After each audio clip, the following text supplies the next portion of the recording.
Video ఒకవేళ leak అయిందంటే అప్పుడు తను సులభంగా దీని నుండి బయటపడతాడు. కానీ నువ్వు బయటపడగలవా చెప్పు ప్రజ్ఞ? మీ కుటుంబం పరువు మొత్తం మట్టిలో కలిసిపోతుంది.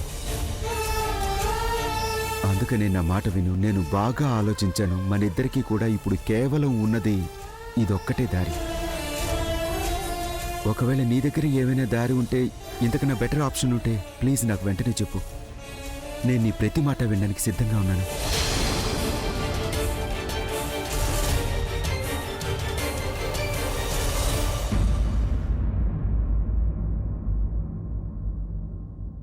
ఆలియా, ఏమైంది? ఎందుకింత కంగారుగా కనిపిస్తున్నా? నువ్వు చాలా సంతోషంగా ఉండాలి కదా. ఫైనలీ ఆ కళ్ళజోడి ఇంట్లోంచి బయటకు వెళ్ళిపోతుంది. అవునాలియా, ఇదైతే నాకు కూడా తెలుసు ఆ కళ్ళజోడి ఇంట్లోంచి బయటకు వెళ్ళిపోతుందని. కానీ నువ్వు నాకు ఇది చెప్పు, నా రాజు జైలు నుంచి ఎప్పుడు బయటకు వస్తారు? ఆలియా, ఎన్ని రోజులైతే నేను కూడా మా పుట్టింట్లో ఉండలేదు. రాజు మాత్రం ఇన్ని రోజులు అత్తారింట్లో ఉండాల్సి వస్తోంది. అదే నా ఉద్దేశం, జైల్లో ఉన్నారని. ఆలియా, ఇలా చూడు, నువ్వు నన్నేమైతే చేయమన్నావు అవన్నీ కూడా నేను ఇప్పుడు చేసేసాను కదా. నీ ప్రతి మాట విన్నాను. మరి ఇప్పుడు నువ్వు, అదే నా ఉద్దేశం, నువ్వు నాకు ఇచ్చిన మాట నిలబెట్టుకోవచ్చు కదా. నాకు సాయం చేయది. రాజ్ బెయిల్ కోసం కావలసిన 50,000 ఇవ్వు నాకు. నేను మా నాన్న దగ్గర తీసుకోవచ్చు, కానీ నేను నీకు ముందే చెప్పాను కదా, ఆయన పరిస్థితి బాగాలేదు, అన్ని నష్టాల్లో వెళ్తున్నాయి. నువ్వు నాకు సాయం చేస్తావు కదా. లుక్ వైశాలి వదినా, ఐ ఫీల్ ఫర్ యూ. ఇలా చూడొదినా, నువ్వు చేసిన తప్పు వల్లే నీ హస్బెండ్ ఇప్పుడు నీకు దూరంగా ఉన్నాడు. పాపం రాజ్ అన్నయ్య నీ వల్ల జైల్లో కూర్చోాల్సిన పరిస్థితి వచ్చింది. నేను నీకు సాయం చేయను అనేం అనడం లేదు. నేను నీకు తప్పకుండా సాయం చేస్తాను. నాకు నా ప్రామిస్ కూడా చాలా బాగా గుర్తుంది. కాకపోతే ఆ కళ్ళజోడికి పెళ్లి జరిగిపోనివ్వు, ఆ తర్వాత మనం అన్ని చూసుకుందాం. Don't worry. కానీ పెళ్ళైతే జరుగుతుంది కదా రేపు. అదే నేను కూడా అదే చెప్తున్నాను. చూడు, రేపు తనకి పెళ్లి జరుగుతుంది, తన ఇంట్లోంచి వెళ్ళిపోతుంది. తన ఇంట్లోంచి వెళ్ళిపోయాక అప్పుడు నేను రాజ్ అన్నయ్యని ఇంటికి తీసుకొచ్చేస్తాను. ఓకే? నిజంగానా? నేను నీకు మాట ఇచ్చినట్టే చేస్తాను దినా. నీకు తెలుసు కదా, నేను మాట మీద ఖచ్చితంగా నిలబడతాను.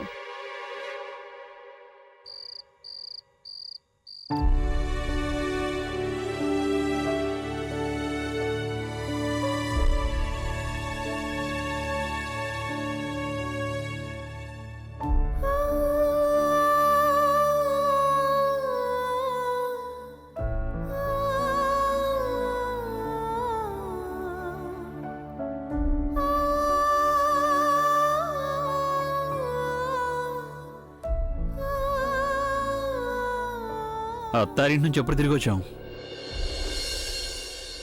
నీకు కాబోయే భర్త నీతో ఏం మాట్లాడాడు? పెళ్ళొద్దని చెప్పలేదు కదా? I knew it. అరే, వద్దని ఎలా చెప్తాడు? ప్రేమించిన తర్వాత నిలబెట్టుకుని తీరాలి కదా. ఎవరైనా ప్రేమిస్తే తన జీవితాన్ని త్యాగం చేస్తారు. తనకైతే ఒక కొత్త జీవితం దొరుకుతోంది కదా. మీకు సరదాగా ఉందా? నా జీవితాన్ని తమాషాగా మార్చేసి మీరు సంతోషపడుతున్నారా? నీకు పెళ్లి జరగకపోతే అప్పుడు నీ జీవితం తమాషాగా మారిపోయి ఉండేది. అప్పుడు నిన్ను చూసి నవ్వానంటే నీకు ఇంకా బాధగా ఉంటుంది. అందుకే ఇప్పుడు నవ్వుతున్నా. హే, అసలు నీ ప్రాబ్లం ఏంటి? జరగబోయేదానని నువ్వు ఎందుకు యాక్సెప్ట్ చేయలేకపోతున్నావు? మనిద్దరికి ఒకరి గురించి ఒకరికి చాలా బాగా తెలుసు. నాకు తెలుసు నీ మనసులో నువ్వు సంతోషిస్తున్నావని. మరి ఎందుకు ఇలా నాటకాలు ఆడుతున్నావు? నాకు మీతో మాట్లాడాలని లేదు. ప్లీజ్ నన్ను ఒంటరిగా వదిలేయండి. ఒంటరిగా ఎలా వదిలేయగలను?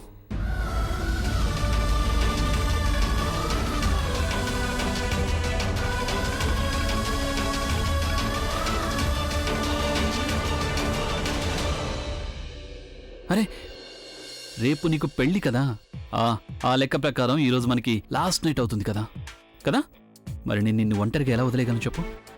మనం ఒకటిగా కలిసి ఈ గదిలో కొట్టుకున్నాం, తిట్టుకున్నాం, ఇంకేవేవో చేసాం. కానీ ఏం చేసినా ఒకటిగా కలిసి చేసాం.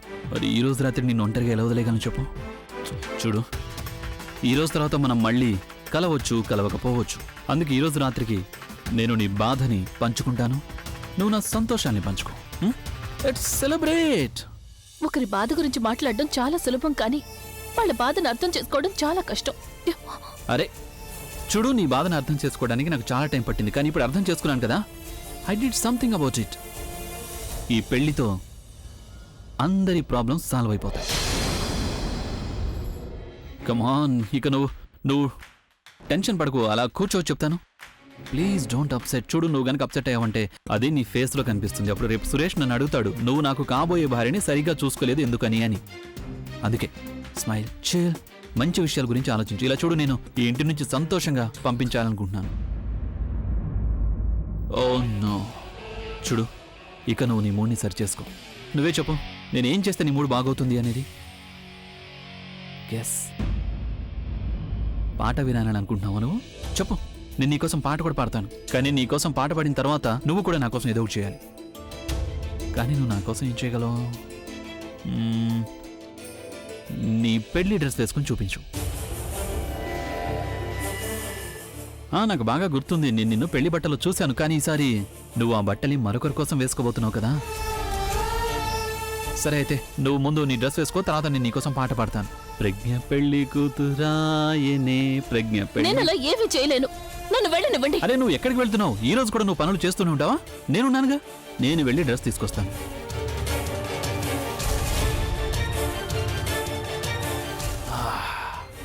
ఇదిగో, గెటప్. లే, అరే పైకి లే. నేను ఒకసారి చూస్తాను ఇందులో నువ్వు ఎలా ఉంటావు.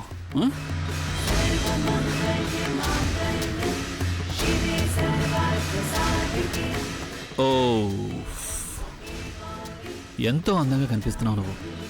ఓ, కానీ నాకు అస్సలు నీ మొహం కనిపించట్లేదే. ఏం పర్వాలేదు, నేనే తల లోపల పెట్టి చూస్తాను. ఓ,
ఓకే, మనిద్దరికీ కూడా కొత్త జీవితాలకి శుభాకాంక్షలు.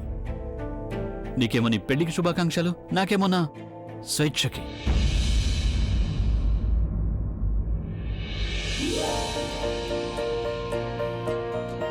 ఏయ్,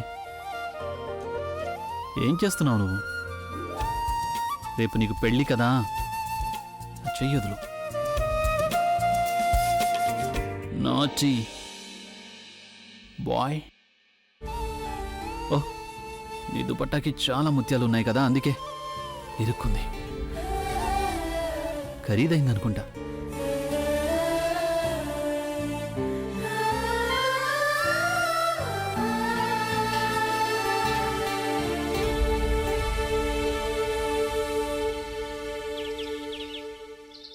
చూడు, డెకరేషన్స్ అన్ని చాలా చక్కగా ఉండాలి.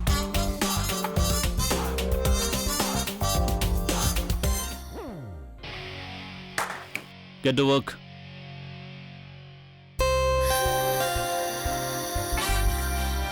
చాలా చక్కగా డెకరేషన్ చేసావు నువ్వు. నేను ఇంకా స్టార్ట్ చేయలేదుగా. నేను నీ డెకరేషన్ గురించి మాట్లాడుతున్నా.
నువ్వు నా కోసం నిజంగానే పువ్వులు తీసుకురావాలి అనుకుంటే ఎర్ర గులాబీ పువ్వులు తీసుకురా.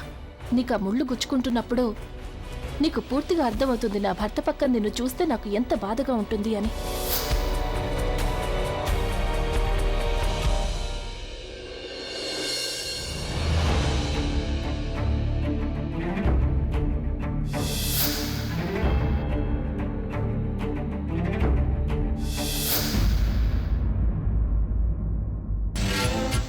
నేను కనుక నాటకం ఆడితే కళ్ళజోని అభి ఎలా కాపాడాడో నన్ను కూడా అలాగే కాపాడతాడా?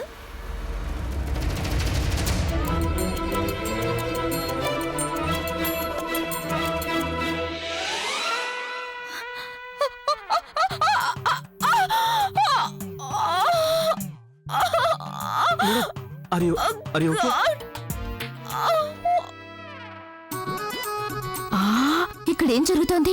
నీకు రాబిన్ అంటే ఇష్టమని నాకు కూడా తెలుసు. అందుకని నువ్వు అందరి ముందు సీన్ చేయాల్సిన అవసరం ఏమీ లేదు కదా నీకు. కాస్త మాట్లాడకుండా ఉంటారా? చూసే వాళ్ళు ఏమనుకుంటారో తెలీదా నీకు?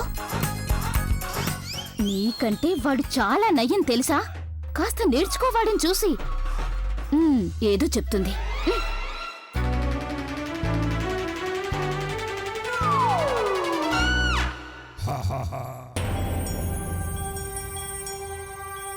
ఇప్పుడు నువ్వేం చేస్తావన్నయ్యా? జరిగిందంతా తెలిసిన తర్వాత కూడా అసలు నువ్వు తనని ఎలా పెళ్లి చేసుకుంటావు? నేను కూడా అదే ఆలోచిస్తున్నాను. అభికైతే సరే అని చెప్పాను, కానీ అదంత సులభం కాదు నాకు. ఇప్పుడు నువ్వే చెప్పు, నిజం చెప్పు. ఆ అవమానం నుండి బయటపడడానికి ఏమైనా చెప్పు.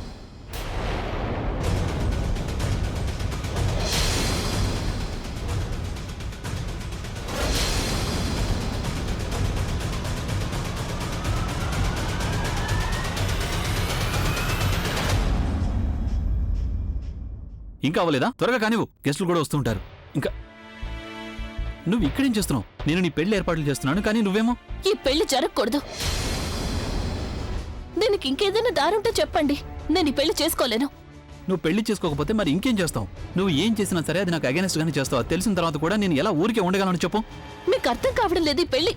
ఒకవేళ పెళ్లి జరిగిందంటే అప్పుడు ఏమవుతుంది? నీకు అర్థం కావడం లేదు. ఈ పెళ్లి జరగలేదంటే అప్పుడు ఏమవుతుందో? మీరు కనీసం ఒకసారి చూడు, నువ్వు చిన్న పిల్లల మానం చేయదు, పెద్దవాళ్ళ మాట వినాలి. వెళ్ళి కాసేపు విశ్రాంతి తీసుకో. నేను ఇంకా చాలా ఏర్పాట్లు చేయాలి. రామ్ సింగ్, అవి డెకరేషన్ కోసం, తినడానికి కాదు.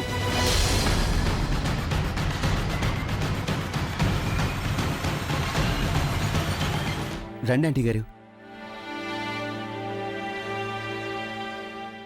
తీసుకోండి. ఇదేగా కావాల్సింది నీకు? ఇప్పుడు సంతోషంగా ఉందా? మా ప్రజ్ఞని ఇలా ఎందుకు వేధించుకు తింటున్నావు సురేష్? అయినా అసలు నీకేం కావాలి? ముందేమో నువ్వు మా ప్రజ్ఞని నీ ప్రేమలోకి దింపావు. తను నిన్ను పెళ్లి చేసుకోవడానికి సిద్ధపడేసరికి చివరి క్షణంలో తనని మోసం చేశావు నువ్వు. ఇప్పుడు ఎలాగో ప్రజ్ఞ జీవితానికి 5 రోజులు వచ్చి తనేదో హాయిగా బ్రతుకుతుంటే అది నువ్వు చూడలేకపోతున్నావు. మళ్ళీ తన లైఫ్ లోకి ప్రవేశించి తన సంతోషాలకి గ్రహణం పట్టించేశావు. అయినా కూడా నీ కడుపు నిండలేదు. ఇప్పుడు తన్ని పెళ్లి చేసుకోవడానికి సిద్ధపడుతున్నావా? అయ్యో, నా కూతురు వెనకాల పడ్డా ఎప్పుడు మానేస్తావు నువ్వు? అసలు నా కూతురు నీకేం అపకారం చేసింది? దాన్ని పీడలా వెంటాడుతున్నావు. అవునండి ఆంటీ గారు, మీరిప్పుడు అన్నదంతా నిజమే. మీరిలా కోపగించుకోవడంలో కూడా తప్పులేదు. మీరు ఒప్పుకున్నా ఒప్పుకోకపోయినా ఆంటీ గారు, నేను ఇప్పుడు చేస్తున్నదంతా ప్రజ్ఞ మంచి కోసమే. ఆ ఎంఎంఎస్ పూర్తిగా అబద్ధం. అది పూర్తిగా అబద్ధం అని మీకు తెలుసు, నాకు తెలుసు ఆంటీ గారు. కానీ లోకల నోళ్లు మనం ఎలా ఊహించగలం చెప్పండి? మీరు ఎంత గొంతు చించుకొని అరిచినా ఆ ఎంఎంఎస్ అబద్ధం అబద్ధం అబద్ధం అని బయట ఎవరూ నమ్మరు. ఆ విషయం మీకు కూడా తెలుసు. అందుకనే ఆంటీ గారు, ప్రజ్ఞని ఎంతో గౌరవంగా చూసిన వాళ్లే తన క్యారెక్టర్ని తప్పు దృష్టితో చూడటం నాకెంత మాత్రం ఇష్టం లేదు ఆంటీ గారు. ప్రజ్ఞ గురించి ఎవరైనా, ఏ ఒక్కరైనా తప్పుగా మాట్లాడే లోపల నేను వాళ్ళ నోళ్లు మూయించదలుచుకున్నాను.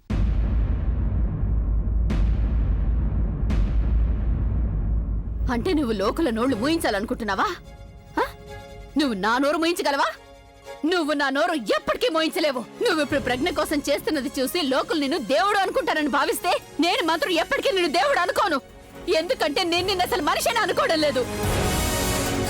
నీలో గనక కొంచెమైనా మానవత్వం ఉండుంటే నువ్వు ప్రజ్ఞ విషయంలో ఇలా చేసేవాడివే కాదు.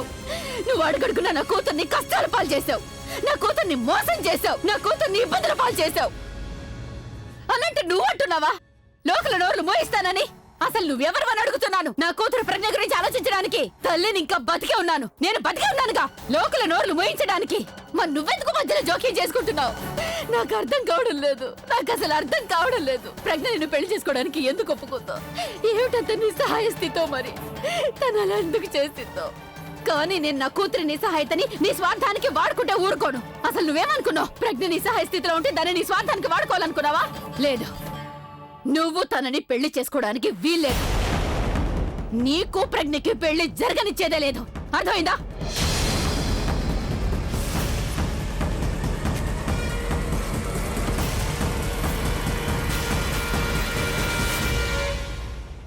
ఇదిగో రామ్ సింగ్, చెప్పండి మ్యామ్.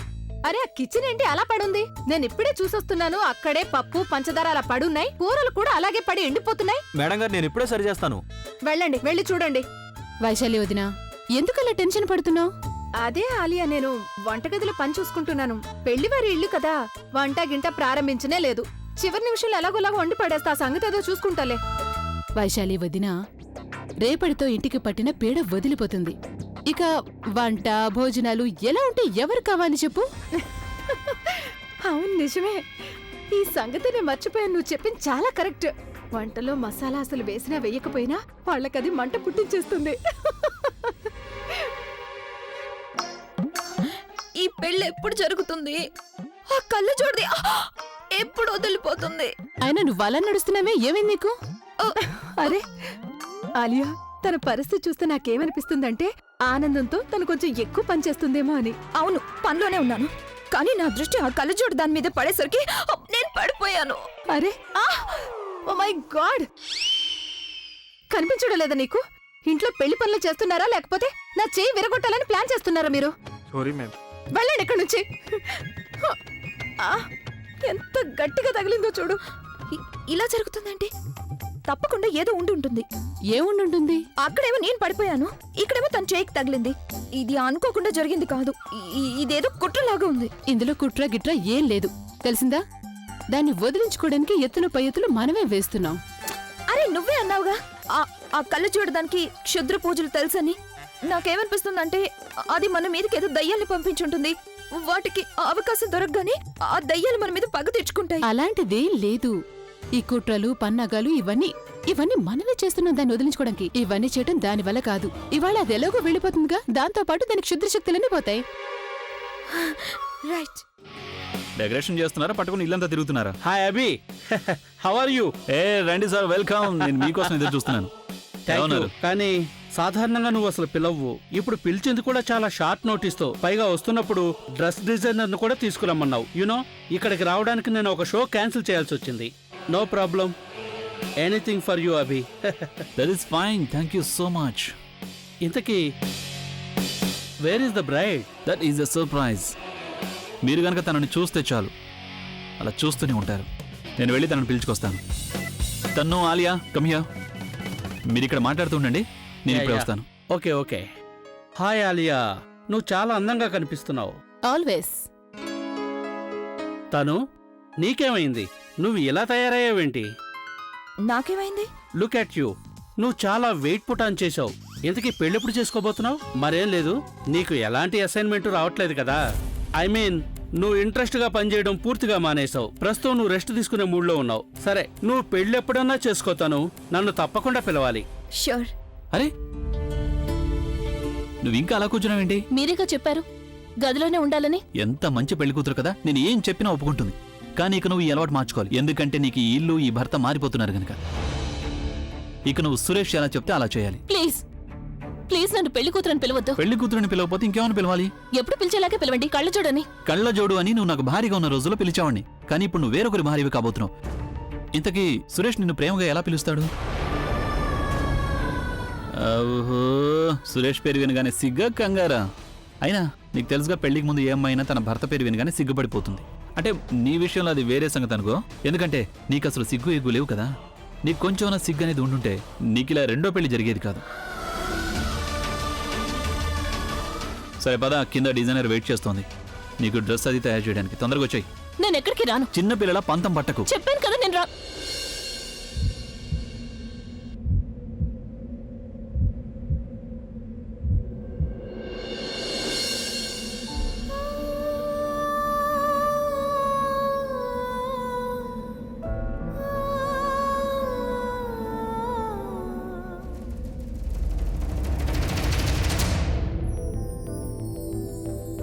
ఏమైంది? ఏం వెతుకుతున్నారు? కెమెరా కోసం వెతుకుతున్నా. మళ్ళీ కొంపదీసి ఎవరన్నా ఇది కూడా రికార్డ్ చేసి నీ కాబోయే భర్తకు చూపించేశారనుకో, ఈ పెళ్లి కూడా జరగకుండా పోతుంది. మీకు నా ఫీలింగ్స్ మీద కొంచెం కూడా జాలి లేదు కదా? చెప్పాలంటే నాకు నవ్వు వస్తోంది. యాక్చువల్లీ నీకు మళ్ళీ పెళ్ళంటే సరదాగా ఉంది. నువ్వు 7 అడుగులు నడుస్తుండగా చూస్తే నాకు ఇంకా సరదాగా ఉంటుంది. అయినా నువ్వు ఏ ఫీలింగ్స్ గురించి మాట్లాడుతున్నావు? ఏం లేదు, మీకు అర్థం కాదులేండి. అవునులే, అర్థం కావాలంటే నీకు ఫీలింగ్ ఉండాలి కదా. నువ్వు నీ ఫీలింగ్స్ గురించి వెళ్ళి సురేష్తో చెప్పు, నాకు చెప్పొద్దు. త్వరగా పదా, ఆ డిజైనర్ ఇక్కడ ఫుల్ డే కూర్చోడానికి రాలేదు. నేను చెప్పాను కదా. Not bad. Switch on switch off. ఇప్పటికి నీకు గుర్తుందన్నమాట. ఏం అర్థం కావడం లేదు మీకు. నా ప్రేమ కనిపించడం లేదా, లేక నకిలీ మనుషుల మధ్య ఉండడం వల్ల మీరు నిజమైన ప్రేమను గుర్తించలేకపోతున్నారా?